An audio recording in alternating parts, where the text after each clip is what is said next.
주님께서 모세와 아론에게 이르셨다.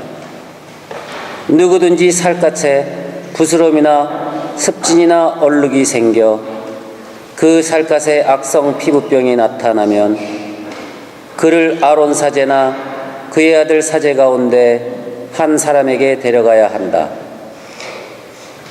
그는 악성 피부병에 걸린 사람이므로 부정하다. 그는 머리에 병이 든 사람이므로 사제는 그를 부정한 이로 선언해야 한다. 악성 피부병에 걸린 병자는 옷을 찢어 입고 머리를 푼다.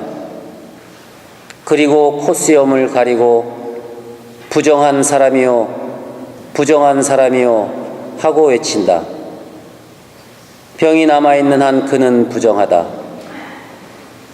그는 부정한 사람이므로 진영 밖에 자리를 잡고 혼자 살아야 한다. 주님의 말씀입니다. 사도 바오로의 고린토 일서 말씀입니다. 형제 여러분, 여러분은 먹든지 마시든지 그리고 무슨 일을 하든지 모든 것을 하느님의 영광을 위하여 하십시오. 유다인에게도 그리스인에게도 하느님의 교회에도 방해를 놓는 자가 되지 마십시오. 무슨 일을 하든 모든 사람을 기쁘게 하려고 애쓰는 나처럼 하십시오. 나는 많은 사람이 구원을 받을 수 있도록 내가 아니라 그들에게 유익한 것을 찾습니다. 내가 그리스도를 본받는 것처럼 여러분도 나를 본받는 사람이 되십시오. 주님의 말씀입니다. 할렐루야, 할렐루야, 할렐루야.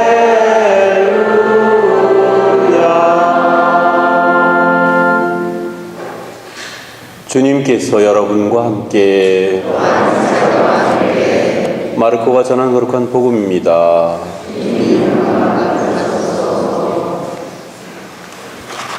그때 어떤 나병 환자가 예수님께 와서 도움을 청하였다. 그가 무릎을 꿇고 이렇게 말하였다. 스승님께서는 하고자 하시면 저를 깨끗하게 하실 수 있습니다. 예수님께서 가엾은 마음이 드셔서 손을 내밀어 그에게 대시며 말씀하셨다. 내가 하고자 하니 깨끗하게 되어라. 그러자 바로 나병이 가시고 그가 깨끗하게 되었다.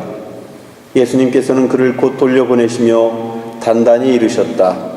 그에게 이렇게 말씀하셨다.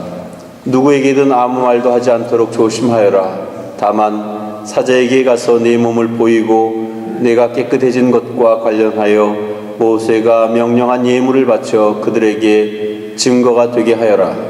그러나 그는 떠나가서 이 이야기를 널리 알리고 퍼뜨리기 시작하였다. 그리하여 예수님께서는 더 이상 드러나게 고을로 들어가지 못하시고 바깥 외딴 곳에 머무르셨다. 그래도 사람들은 사방에서 그분께 모여들었다. 주님의 말씀입니다.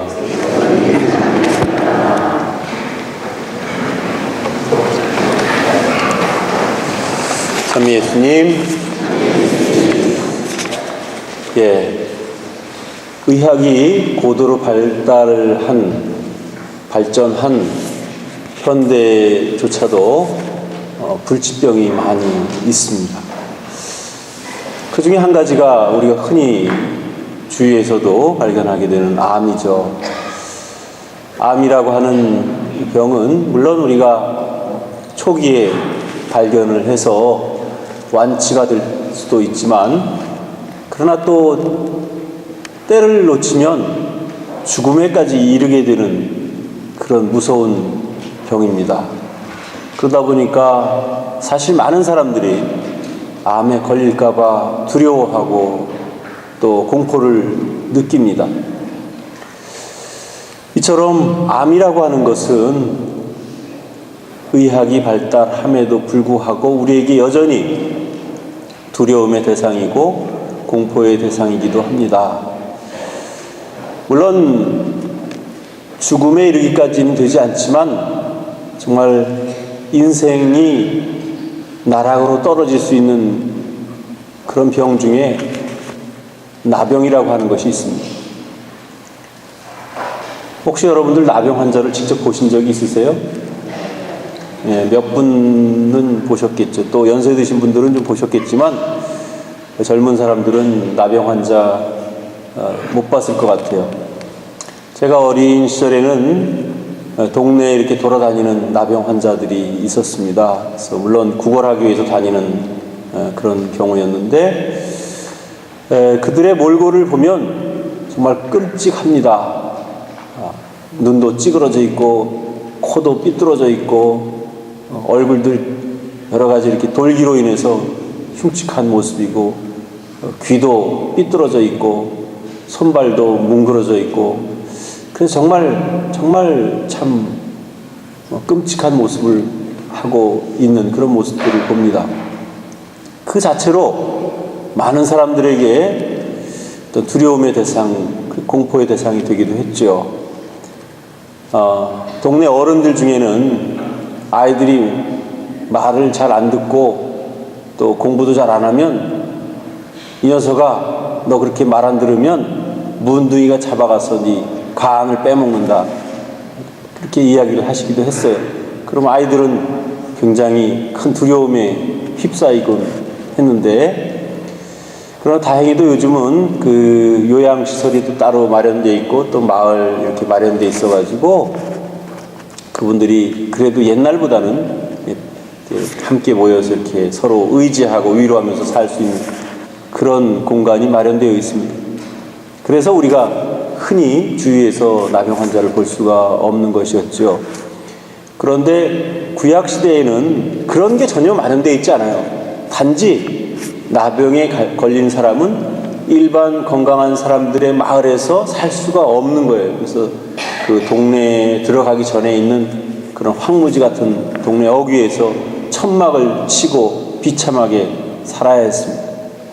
가족들은 부모는 물론 또 가족들과 심지어 자기 부인이나 자녀들 남편과 헤어져서 그야말로 죽음만을 기다리는 그런 고독하고 완전히 고립된 그런 삶을 살아야 하는 그런 병이었습니다. 뿐만 아니라 건강한 사람에게 가까이 접근조차 못했고 건강한 사람이 눈에 띄면 부정이요 하면서 자기 스스로가 자기를 밝혀야 했습니다. 오늘 첫 번째로 읽은 독서에서도 그 나병 환자들의 그 비참한 상황에 대해서 이야기를 하고 있으면서 성 밖에 혼자서 살아야 한다 이렇게 분명하게 못을 받고 있습니다. 이만큼 나병에 걸렸다고 하는 것은 금방 죽지는 않지만 살아있어도 죽은 것과 같은 그런 비참한 삶을 살아야 했던 것입니다. 그만큼 나병은 아주 위험하고 또 어떤 면에서 보면 심한 그런 병이었던 것입니다. 나병 환자에 대한 이런 차별은 예수님 시대에도 여전했습니다. 그래서 사실 나병 환자는 건강한 사람에게 가까이 접근할 수도 없었습니다.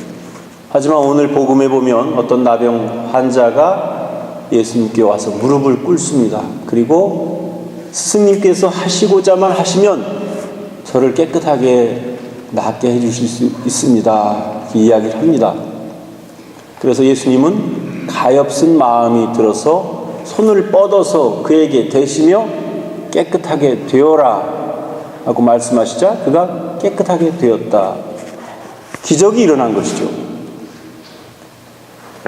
그런데 우리가 한번 곰곰이 생각해 봐야 될 것은 오늘의 기적은 과연 어떻게 해서 가능한 것이었을까?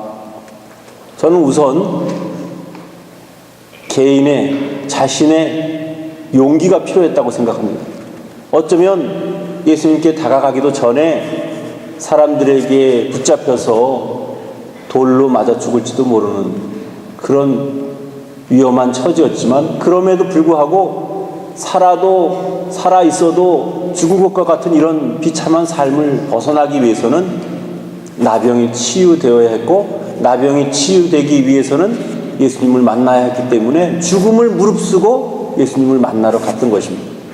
그 용기, 그것이 필요했던 것입니다. 뿐만 아니라 그는 믿음을 가지고 있었습니다.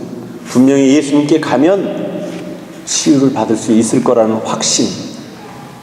그리고 또 한 가지 중요한 사실은 예수님께 와서 무릎을 꿇었다는 것입니다. 무릎을 꿇었다는 것은 나 자신을 포기하고 모든 것을 그분께 맡긴다는 그런 의미가 그 안에 담겨져 있는 것입니다. 우리도 때때로 살다 보면 정말 극복하기 힘든 그런 어려움에 처할 때가 있습니다. 그럴 때 우리도 오직 의지하고 믿을 분은 하느님 그분밖에 없습니다. 그래서 우리가 스스로 극복하기 어렵다고 생각하는, 그리고 너무 힘들다고 생각할 때 주님 대전에 나와서 무릎을 꿇는, 그리고 기도하는 모습은 참으로 신앙인으로서 필요하고 또 필수적인 그런 요소라고 생각을 합니다.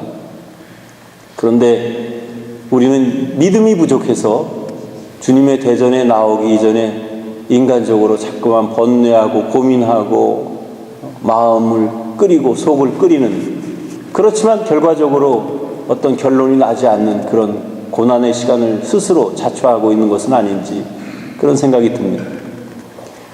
또한 오늘의 기적을 가능하게 한 것은 역시 예수님입니다. 예수님은 가엾은 마음이 드셨다고 합니다. 이 가엾은 마음, 이 마음은 우리 인간들이 누구나 지녀야 할 가장 순수한 마음입니다. 그 마음은 천지 창조 때에 하느님께서 인간에게 심어주신 인간 본연의 마음입니다. 인간의 본연의 마음은 순수한 것이고, 어려운 사람을 보면 저절로 측은지심이 발동하고 또 가엾은 마음이 발동할 줄 아는, 그것이 우리의 순수한 마음인 것입니다. 우리도 모르는 사이에 힘들고 어려운 고난의 세월을 보내고 속고 속이고 상처받고 상처 입고 그렇게 살다 보니까 우리도 모르는 사이에 사악해지고 공격적이 되고, 그래서 우리 마음 안에 자비가 없어지고 남을 가엾이 여기는 마음이 사라진 것은 아닌가, 그런 생각을 합니다. 그래서 오늘의 기적을 있게 한 모티브가 되는 것은 바로 사람을 가엾이 여기는 마음, 이 마음이 계기가 되었다는 것입니다. 두 번째로는 손을 뻗어서 그에게 손을 내밀어서 대셨다 그랬습니다. 이 행위는 어쩌면 예수님조차도 나병에 감염될지도 모르는 그런 위험이 도사리고 있었지만 예수님은 그런 거에 개의치 않고 그에게 직접 손을 대심으로 인해서 드디어 기적이 일어날 수 있었던 것입니다. 사실 우리 주변에도 이렇게 가만히 보면 정말 힘들고 어려운 이웃들이 많이 있습니다. 내가 손을 내밀어서 좀 한번 뻗어주기만 해도 위로를 받고 용기를 낼 수 있는 많은 사람들이 있습니다. 그러나 우리는 용기를 내지 못하고 그들에 대한 관심과 사랑이 부족해서 손을 내밀지 못하고 그들에게 가엾은 마음을 품지 못하는 것은 아닌가, 그런 생각을 하게 됩니다. 오늘 두 번째로 읽은 독서에서 바오로 사도는 무슨 일을 하든 모든 사람을 기쁘게 하려고 애쓰는 나처럼 하십시오라고 말씀하십니다. 모든 사람을 기쁘게 할 수 있는 우리 자신들이 되도록 노력하는 것은 매우 중요한 것 같습니다. 우리가 신앙인으로 살아나가면서 내가 행복하고 내가 기쁘게 사는 일도 무엇보다도 중요하지만 또한 동시에 나로 인해서 남들이 기뻐할 수 있다면 그 역시 참으로 큰 보람이고 우리 신앙의 큰 가치가 아닌가, 그런 생각을 해봅니다. 그래서 우리 자신들도 내밀어 이웃의 손을 잡아줄 수 있는 그런 신앙인으로서의 삶을 살아나갈 수 있었으면 좋겠습니다.